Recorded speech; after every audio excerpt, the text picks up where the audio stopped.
El Tribunal Electoral del Poder Judicial de la Federación vino a dejarnos ver, pues, del principio de que nada fuera de la ley y nadie por encima de la ley. ¿A qué me refiero? Al que esta franquicia política del PES, el Partido Encuentro Social, quería que los tribunales le dieran lo que los ciudadanos no le dimos en las urnas el día 1 de julio, el registro, porque ninguna de las tres elecciones logró el 3% que marca la Constitución para que un partido mantenga el registro. No lo tuvo en la elección de senadores, no lo tuvo en la elección de diputados, no la tuvo en la elección presidencial. Ante esto, uno de los magistrados del Tribunal Electoral presentó un proyecto donde, argumentando que por el número de diputados 56 y de senadores 8 que tiene el PES, se le tenía que mantener el registro, cuando la Constitución no habla de número de legisladores. Es muy clara y muy sucinta. Partido que no tenga el 3% pierde el registro. Punto. El magistrado hizo una corrección, pero mantuvo la misma posición. Y finalmente ayer en el Pleno presentó su proyecto, pero ya en sentido contrario. ¿A qué me refiero?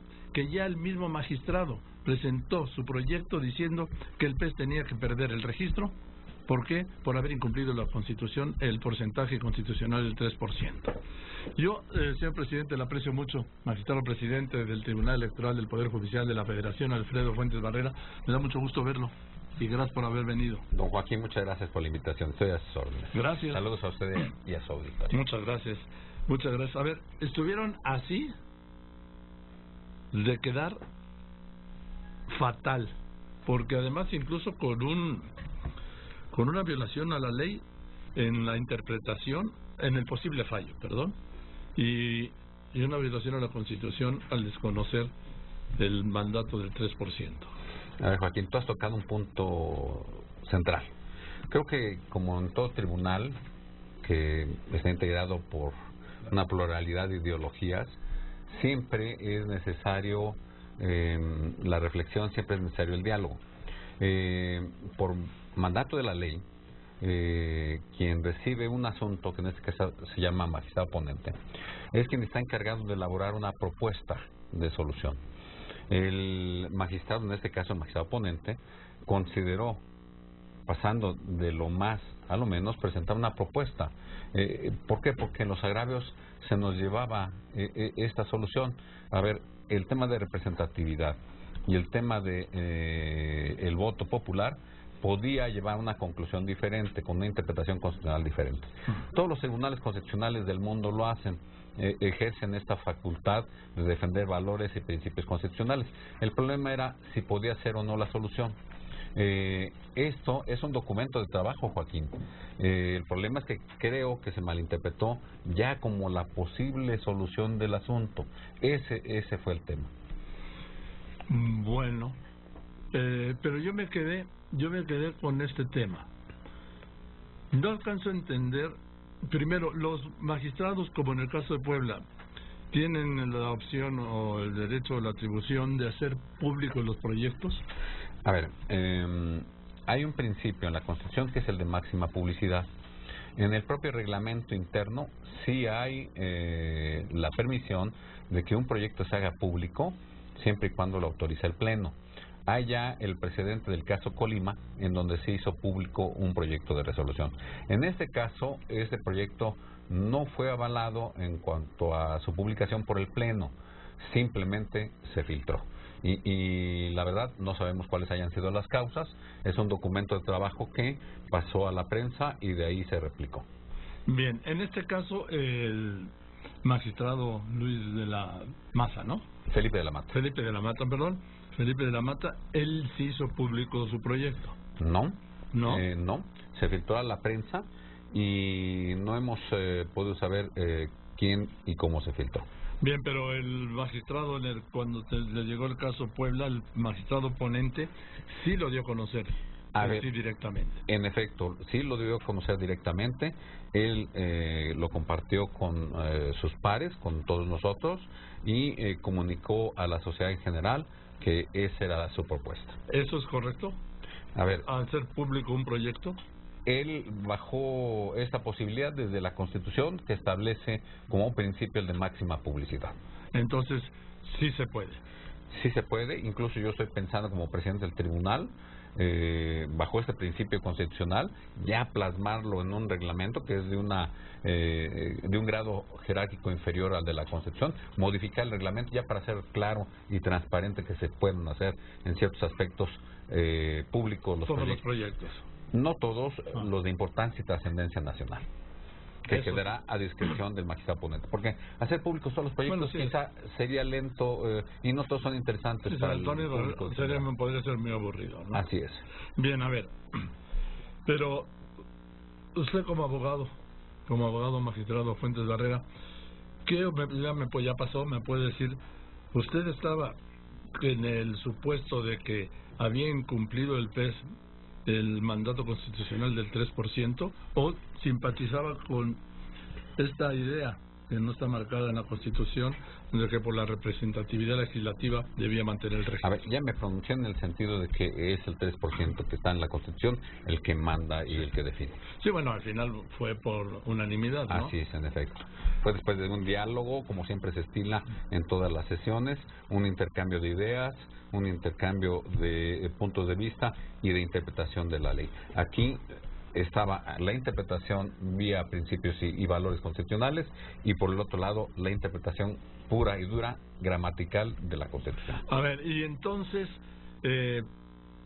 ¿cómo es que, ya sé que puede decir, pues eso pregúntesele al magistrado Felipe de la Mata, pero no tengo alcance a él, ¿cómo es que el mismo ministro, en este caso de la Mata, presenta un proyecto en un sentido y luego ante el Pleno presenta su proyecto en sentido contrario?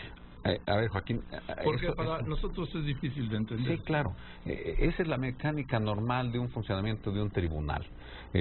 Insisto, la ley lo que marca es que el magistrado ponente está obligado a presentar un documento de trabajo, y sobre ese documento de trabajo viene ya la participación de todos los demás pares, de todos los demás compañeros. Al intercambiarse ideas, se puede llegar a una conclusión diferente por parte del magistrado ponente. Él no está casado con su proyecto. Él puede ser perceptivo, y eso es lo importante, el diálogo institucional respecto de las observaciones que debe tener un proyecto. Si a él se le convence de que esos razonamientos jurídicos contenidos en su primer documento de trabajo no son correctos, son inexactos o deben tener un ajuste, lo puede hacer perfectamente. Sí, pues finalmente lo hizo, porque entonces, de acuerdo a las cuentas de la unanimidad, está de los 7 integrantes del Pleno del Tribunal Electoral, pues hubiera sido 6-1.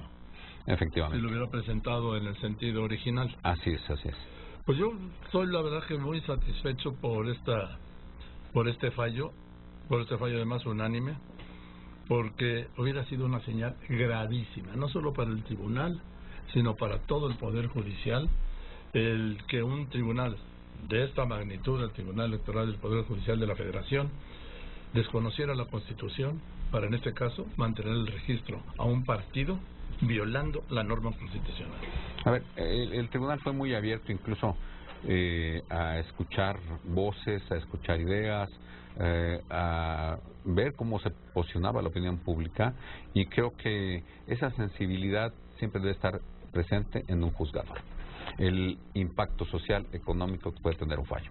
Bien, bueno, pues ahora dice el PES, dijo dos cosas, que va a ser otro PES, ¿es que Partido Encuentro Solidario, algo así, que ya está el trámite en el INE, y que va a recurrir a los tribunales internacionales. Pues el fallo del tribunal es inatacable, ¿no?